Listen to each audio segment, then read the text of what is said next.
The keynote speaker here at the second day of the Stockman School at Aldam was Mr. Paul Williams of Extension Services of the Agricultural Business Research Institute in Australia. He is based in Rockhampton.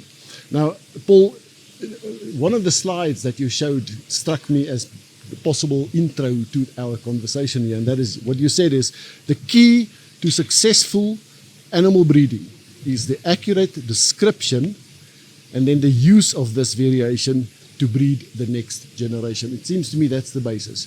Please talk to me about that. Well, first of all, I'd just like to thank the LRF for inviting me to South Africa to speak at the Stockman School.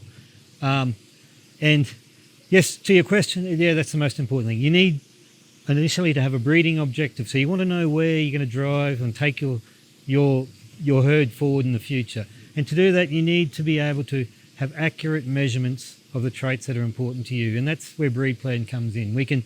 So you've got to be getting the best information into the system to get the best out, and then selecting on those animals that they are elites to make sure that your next generation is improving on what your current generation is. So you are the engine. We are the engine. We provide the engine. We have the engine for the farmers to send their data in. We put it through the big wheel, and we send you back the information, and that ranks your animals compared to all the animals in the breed. And then it's up to you as the individual farmer to decide what traits are important to you to to move your herd forward. As a previous speaker yesterday said that the advice he got was to identify the weak points in your breed, make them the strong points in your herd. That's it. And then, don't focus on what you're good at. Yeah. Focus on where you're weak at, and then bring that up and improve that. So then you're good across all your traits, and you're getting that genetic progress across your whole herd for all traits. Let's get to the nitty-gritty now. How does it work? How does Breedplan do this? How do you use it? So Breedplan we rely on you when you send the data in to have accurate birth dates, management groups, so you're comparing only animals that have been treated the same, and then we select that. So it also looks at, in Breedplan, we only look at animals within a certain age range, dates of from when you take the measurement, only animals that are within a certain range of, say, 60 days, that is. So just so we're not comparing animals that were born early in the year to the end of the year, but we want to have animals which have multiple sires in there. You can't just put in data all from one sire, because you're not really getting any variation. It's just, so you've got to have from more than one sire to get the best out of that information. So it's important that the farmer's putting in good management groups, they understand the management groups that they're doing, and then from there, that analysis gets compared against all other animals that are born in that same year in the breed to work out where your animal ranks. The two terms, genotype and phenotype, comes into play here because the phenotypical data collection will always be important, maybe the crux of the matter for you to use the genotypical data. It is. And that's important that your genotype is right before we get to the phenotype. So you got to make sure your genotype's right, but then the phenotypic data will drive the sire of those progeny, his EBVs, and also your EBVs for those animals. The whole thing about the eye and the figures, yes. The two things that always will be in balance. It is. And you've got to remember that the EBVs is actually describing what the progeny will be like, more so than visually what the animal looks like. It's how you'd expect those progeny to show. Now, we're going to the sale now. Yes. You have a choice of 20 bulls that you can buy from. How do you decide? How do you go about? The beauty of within the Breedplan, you can actually bring up a catalogue, the bull sale catalogue, if it's online. Then you can go there's a sort catalogue.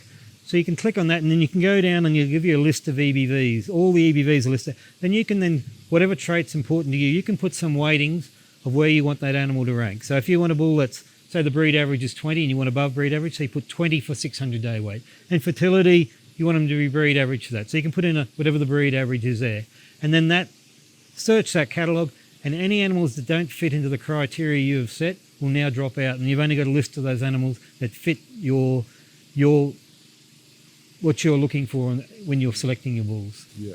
And does the visual judgment also come in there? You've got to do that. So that's just giving you an idea before you go to the sale. So once you get to the sale, you've got your list of animals, and from then you move forward, you go and look at those animals and make sure they're structurally sound, their temperament's good, their coat's good. All those things that are important to you. So Breedplan's just another tool in your selection, but it gives you that selection on those hard to measure traits where we got information now that we can move forward and you pick those animals that are on the traits that suit you.